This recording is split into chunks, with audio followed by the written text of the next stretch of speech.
Good morning, Enid. It is Thursday, June 6th. Thank you for joining us. And on this special 75th anniversary of D-Day, over 160 Oklahomans lie in the cemetery at Normandy. And on this day, as we remember, 75 years later of D-Day, we just want to give our thanks and appreciation to all those that have given so much in their efforts to be a part of D-Day and the effort to free Europe, if you will. So this is a solemn day in this country. So many people lost their lives because we know that freedom is not free. This is Good Morning Enid. We're live streaming around the globe at enidtv.org, and we welcome and say good morning to all of our friends around the globe that watch the show. And we're coming to you live on Channel 12 and 112 here on the Enid Television Network in Enid, Oklahoma. So we're all here. We've got a great show. We're going to be talking about a fundraising event and also about some cancer issues. And we have Dr. Nabi with us from Integris. And so of course, Aaron's always ready to go. This is Good Morning Enid. It's time to rise and shine.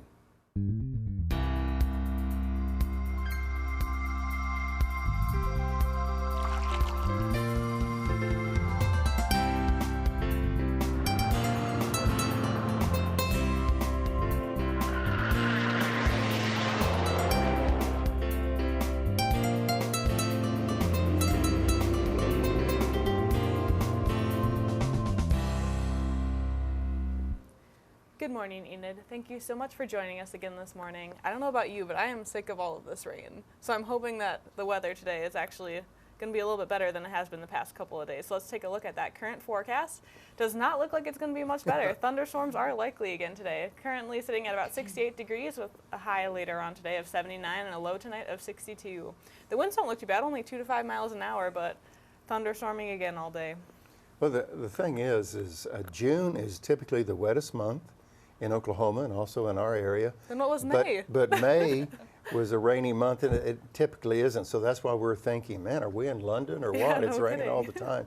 Or are we in Seattle, Washington? So anyway, we take the water. We need that, that's for sure. Let's take a look at the 3-day forecast, because everybody always has a busy weekend.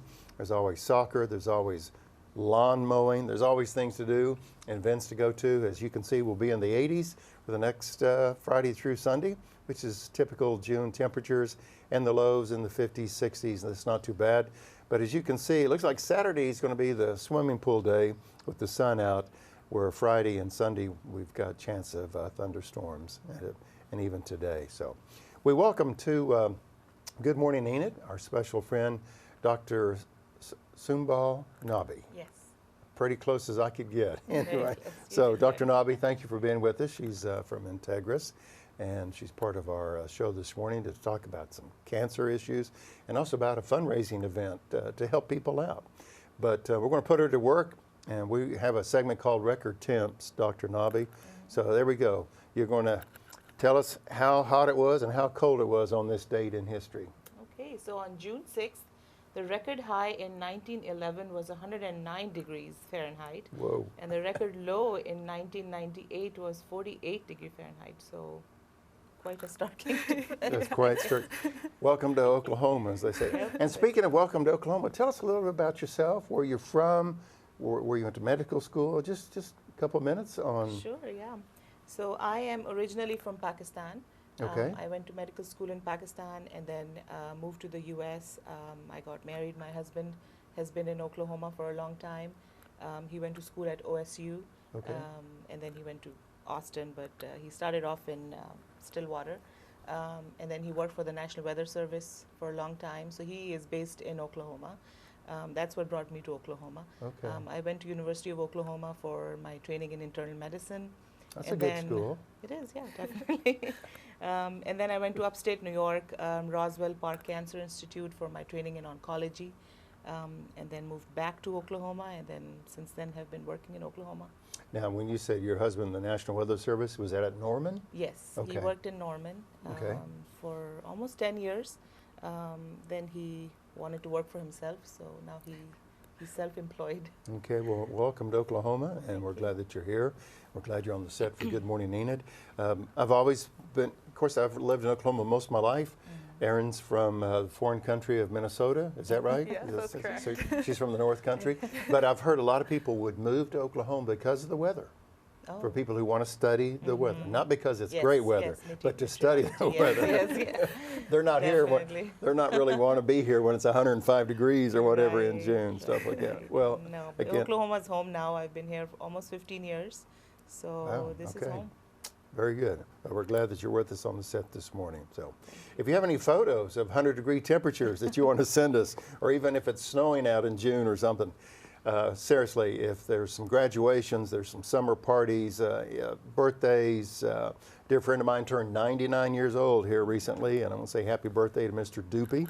I need to get a picture of him. But anyway, you can send that picture to gme@enid.org, gme@enid.org, and we'll put that photo on the screen. So, and if your husband has any pictures of tornadoes or anything, send them to gme@enid. We'll put them on. We'll put them on the screen. Sure. Okay, it's 7:36. Thanks for joining us on this Thursday. Again, the 75th anniversary of D-Day. And we want to talk about what's happening, and we always turn to Erin because she's the one that's plugged in. She's the one that knows what's happening. Thanks, Steve. There's a bunch of great events, especially since it is the beginning of June, and at the beginning of every month in the summer, we know that First Friday is just around the corner. So this Friday in downtown Enid from 6 to 9 p.m., we have the First Friday. They'll have live music, shopping. The Bloodsmobile will be there, so if you want to give blood, this is a great event to go to. There's going to be vendors, and if you're an artist, the Okie Craft Co. is sponsoring a live contest with prizes. So if you want to go paint or do any kind of arts and crafts, that's another really fun thing to do. Leonardo's Adventure Quest will be open for free to the public from 5 to 8, and there will be lots of restaurants open for dinner. So First Friday is always very fun. And another big event during First Friday is the Main Street Clue. It's one of my favorite movies, one of my favorite board games. This is going to be a ton of fun in downtown Enid from starting at 6 p.m. on Friday and running till 3 p.m. on Saturday. You can help solve the murder of Mr. Grand during First Friday by picking up the map and case file in front of 106 West Randolph. It's free to play, and there are prizes for entering. And finally, we have the Garfield County Master Gardeners Garden Tour this Friday and Saturday, starting at 6:30 p.m. It is $10 for adults, and they are a backyard tours. So there's multiple different properties, which you can kind of see on that flyer, but you can also look online. They will have plant sales and a boutique at the OSU Extension Center, and there are 7 featured properties. So if you are a big fan of gardening, another really great event to go to, and that's what's happening. About as much gardening as I do, so I just try to keep up mowing. And I've learned that grass does grow overnight. Yes. You know, you mow So it, much rain. and then overnight it seems like it grows, and you say, I need to do this again. That's what's happening. Thank you, Ann, for doing that. I apologize for coughing through your segment there. Got all choked up. Well, it's 7:38 again, working our way up to a high around 79 degrees. There's a good chance of rain today, and keep that in mind if you're planning your wardrobe. It is summertime, the splash pads and everything like that is open, the pool is open, so summer is here in Enid, Oklahoma. Again, Enid Television Network staff, along with Dane Tate, has put together a little tribute, if you will, and a reminder of the 75th anniversary of D-Day, and we'll be back with Dr. Nabi right after we see this video.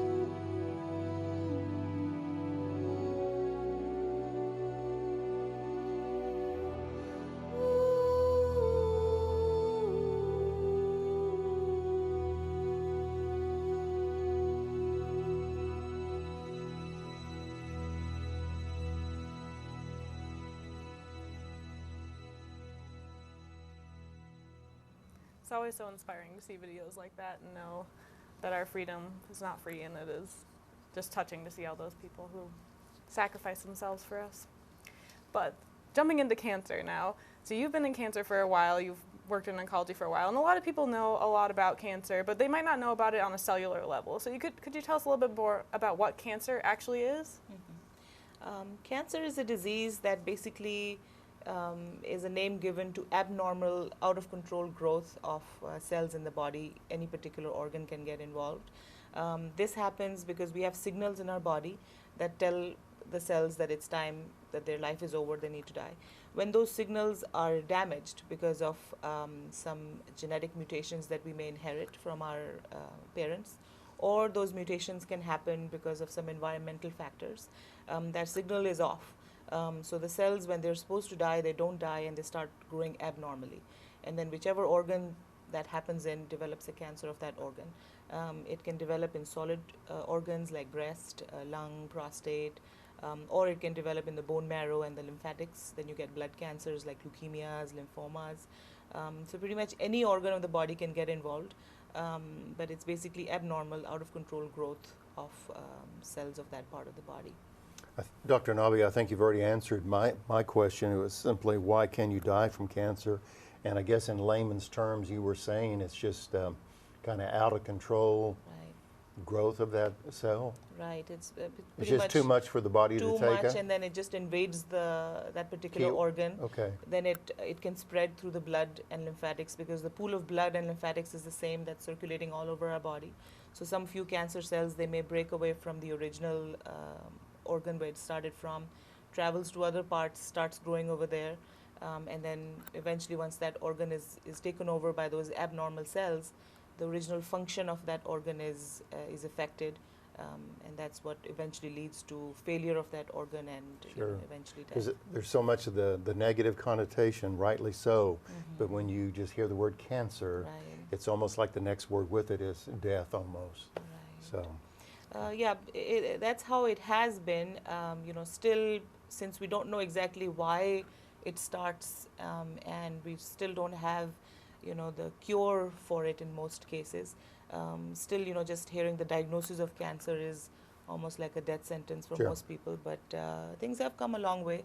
We have good options now. Speaking of those options, could you tell us a little bit more about the treatments that are available right now? Yeah, definitely. So. The most important thing in cancer is early diagnosis. So we focus a lot on prevention plus detection as early as possible, because the earlier you can diagnose it, the best chance you have of cure. And by cure, we mean that we want to get rid of it for good, and we bring you back to your life as it would have been as if this hadn't happened. So for that, there's mammograms. Women need to get mammograms, pap smears, colon cancer screening with colonoscopies, all these measures that our primary care providers keep up with to try to detect it early. But still, we can detect it early, but in case it does happen, the three main ways that we take care of any cancer basically is surgery, radiation, and chemotherapy. And with chemotherapy now we have more options. We have immunotherapy, which is basically a different form of treatment in which we're priming the body's own immune system to work against that cancer, recognize it as something foreign in the body, and try to take care of it. So those treatments are definitely working really good, and their side effects are much more tolerable. A lot of our treatment options are now in the form of pills that patients can take at home, so they don't have to be IV infusions. That just puts a lot of ease in the treatment. Side effects are better. How we manage side effects are better. Used to be nausea, vomiting, all these things were a big problem. People would just be so scared of the side effects that they wouldn't want to actually get the treatment. But we have good ways of taking care of all of these, and things have definitely gotten much better. And just with my brief experience with my mom who had lymphoma, so just all the things that you've shared recently, how much there's more improvement compared to what she had to go through 15 plus years ago. Well, let's talk a little bit about your work here in Enid, Oklahoma. And I say Oklahoma because we are live streaming around the globe, so we want to make sure they know where we're at. And your work with Integris, you've already talked about some of the preventing measures and treatments and stuff, but talk about your work here at Integris and Enid, what you're involved in. Right. So here at Enid, we have a full-time, fully dedicated cancer treatment center. We have pretty much all the approved options of cancer treatment that are available. including radiation, chemotherapy, immunotherapy, anything that's approved for any type of cancer, we're offering here. Okay. And then some very rare instances in which we may need to get our Cancer Institute in Oklahoma City involved, we can refer our patients over there. But for the most part, we are here full time, Monday to Friday. We see our patients, treat them, every day. We're available round the clock as well to answer their questions, any side effects that they have. But pretty much the message I want to get across is that they don't have to go to Oklahoma City for, I would say, 99% of the treatment options that are being used. And that's pretty standard throughout the country. So anything that's approved for that option, we're doing it here. There's a lot of challenges that cancer patients face from the very diagnosis. There's so much that gets done at the beginning, some scans and different specialties that they have to see. A lot happens in the beginning. So it's overwhelming, plus the diagnosis itself is overwhelming. Then they have to go all these places. A lot of challenges that come in the beginning. Then with treatment, there's a lot of visits to the hospital back and forth. So we try to make it as convenient for them, try to make it as local for them, so that they can get the treatment that they have a right to and they deserve, and they don't have to pick and choose that just because of the fact that they live here, they need to. They can't get access to it. We try to offer them everything here. Sure. That's great. You mentioned that cancer can affect any organ in your body. Do you usually treat all types of cancer, or do you specifically treat only certain types of cancer? No, here we treat all types of cancers. Anything that walks through the door, we'll take care of them. Mm-hmm. And not just cancers, we take care of blood problems as well. So any non-malignant, benign blood problems like anemias, white cell problems, platelet problems, anything else, we take care of those as well. In more bigger places, there are physicians that would specialize in a particular area, but here, we want to pretty much be very flexible and open, so we take care of anything that is related to oncology. I was going to ask, I think one of the improvements in the treatment goes back to your previous statement, that maybe in the old days, you had to go to Tulsa, you had to go to Oklahoma City, you had to go to Dallas or wherever, right. Houston or something. Mm-hmm. But it's with the development and the facilities and the treatment, and also with individuals like yourself, an oncologist, to be able to be in Enid, that just takes a lot of people off the road. Right, yeah, and not just Enid, we have patients coming from even farther out, smaller towns, Alva, Woodward, all kinds of small, Medford. So we have patients from even smaller towns, and getting to Oklahoma City is almost 2-3 hour drive for them. And then when they're getting treatment, they're sick as such. Yeah. And then on top of it, driving, 4 to 5 hours during treatment, it's pretty hard. So we see a lot of patients, they, if they had to do that, they would sometimes choose not to, and they would just, decide that it's really not something they can do, and they just have to let go of treatment. They don't have transport, so they need to find a family member. They're older patients. There are a lot of challenges that patients face in rural areas. So we try to address them as much as possible, and try to be as available as possible. Well, this has been kind of the heavy side of our conversation this morning. We want to kind of flip the coin and talk a little bit about a fundraising event that's coming up. The event is Friday, June 14th, and Integris Sporting Clay Shoot, as you see right there on your screen, and also the Red Dirt Gala event. So I guess I can ask the first question. The event's beneficiary will be who? This year, the event's beneficiary is the Integris Cancer Institute of Enid. And once again, for some of the reasons that I mentioned earlier, we see these challenges that our patients face every day. Every room you enter is a different story, a different background that patient comes with. Nutrition is a very important part of treatment. As you may know, when someone gets cancer, you see that they start losing weight. The cancer is taking up all the nutrition.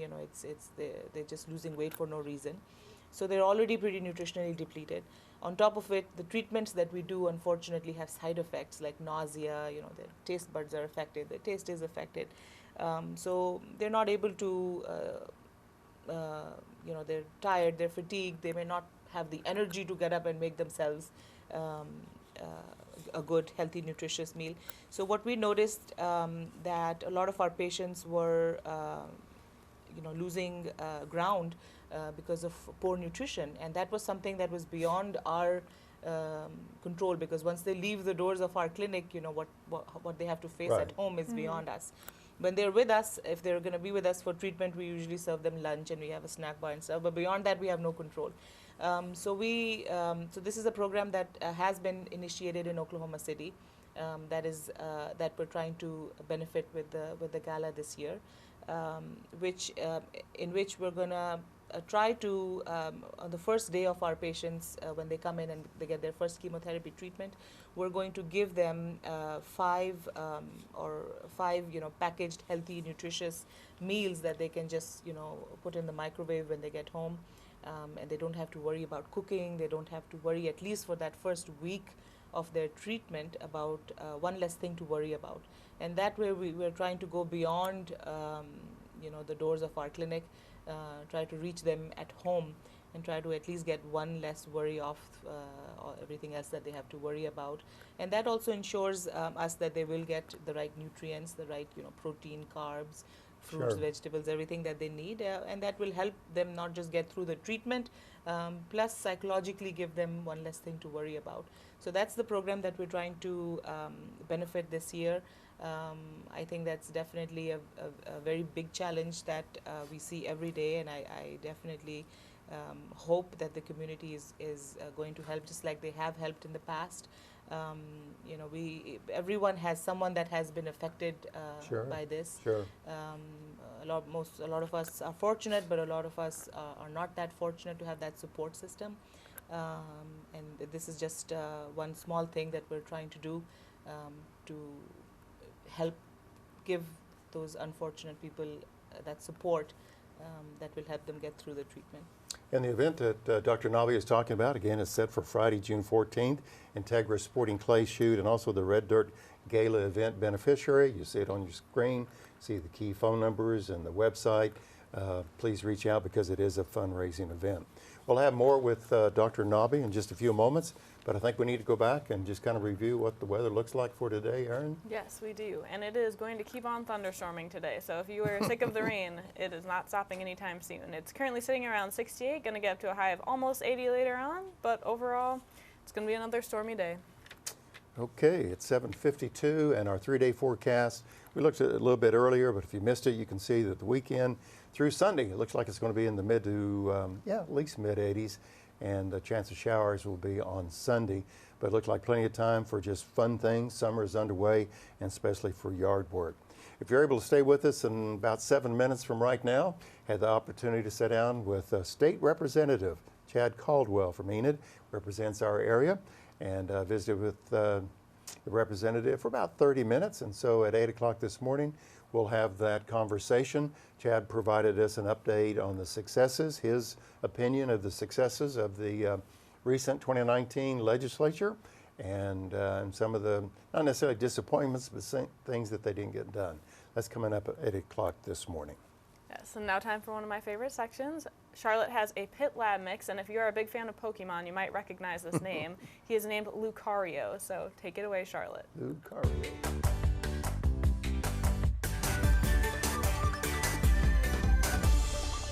Hi, good morning. Today I have Lucario. Lucario is in pen 17, and he is a 6-month-old pit lab mix. He's a really playful puppy, and he's very sweet, and he's looking for a home. So come by the shelter and meet Lucario today.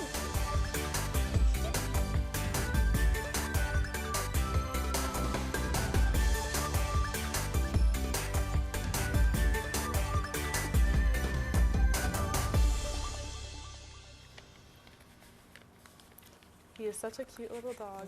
Charlotte and everybody does such a great job at animal control.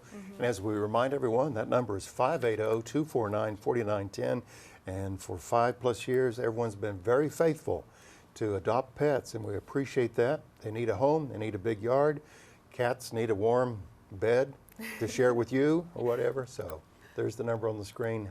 Help them out. Thanks. Yes, now jumping back into our event that we were talking about You mentioned all these great benefits of having these meals prepared. Could you tell us why it could be so difficult, that making a meal would be just so difficult for someone battling cancer? Right. So once again, I think there's a couple of different factors. One is, psychologically, once they get the diagnosis of cancer, plus they're going to go through the treatment, that just, psychologically brings a lot of people down. They just, start losing hope. They don't want to, they don't have the motivation to get up and want to do anything. They're just thinking about that one issue all the time, and they just don't want to get up and do anything else. Just like if anything else comes up in our life, a life-changing event, we're just focused on that. Plus, the treatment itself causes fatigue, tiredness. You just don't have the energy to get up and cook something, and that is a task in itself. So so they're not able to do that. Some of the treatments, they cause nausea. They alter your taste. Your appetite is lost. So all these factors affect your ability to have a healthy, nutritious meal. We have our nutritionists at Integris that are going to prepare these meals that we're going to give out. So everything has been measured and monitored and prepared according to what we've seen works and what cancer patients may be able to eat easier. So all those things are definitely going to work together in helping our patients being able to at least get that nutrition that we want them to get. We can only tell them, but once they get home, they have to do it themselves. Yeah. But this way, we're trying to ensure that, we will do our part, that at least for that first week, they will be able to get the nutrition that we want them to. I was pointing at the screen there forgive me, just reflex there. That's a great photo of you, by the way, that we had on the screen. But the key thing is Integris. OK.com, and then of course the phone number there. We appreciate Dr. Nabi being here today. We've got about a minute or so left, and Dr. Nabi, here's my last question. What would you say to those that are at the gala or considering going to the gala? Because this is a fundraising event. You need people to write checks. You need people to bring their quarters and dimes and write big checks, if you will. What would you say to them of sharing the importance of these fundraising events? So, to benefit this cause. Right. All of us are affected by this disease. It's becoming so common. We have a neighbor, a friend, a loved one. Too common. Anybody can get affected. So this is, we need our community support to help with this cause, because the resources are not enough as such that people can reach out to get the treatment that they need. And to get through the treatment. So without community support, without the help of our loved ones, our neighbors, I think it's a very challenging situation. So without this support, I think a lot of people will not be able to get the treatment that they deserve. And I think this is definitely a cause that is very close to my heart, because I see it every day, and I think the community definitely will see people around them benefit from it. So anyone who's watching this show, or anyone out there, if they wanted to make a donation to this cause, how would they do that? And you got 20 seconds to tell us. Take all the time you need. You got 20 seconds. Sure. Okay. So Brittany Connor is the contact person. She's the director of our Integris Bass Foundation. All the support that the community provides, I want to mention, stays in Enid and local. Nothing goes, to Oklahoma City or anywhere else in the state. Everything stays local. She's the contact person. The donors can send a check to her at the Integris Bass address, or we can give her contact information, or they can contact you. But the main contact person is Brittany Connor. We can get in touch with her, and she will direct us in the right direction. Dr. Nabi, you've been a great guest. Just a wealth of information. Thanks for being here this morning. Thank you. It's been a pleasure. Thank you for having me. Thank you, Enid. Have a wonderful Thursday, and make it a great day.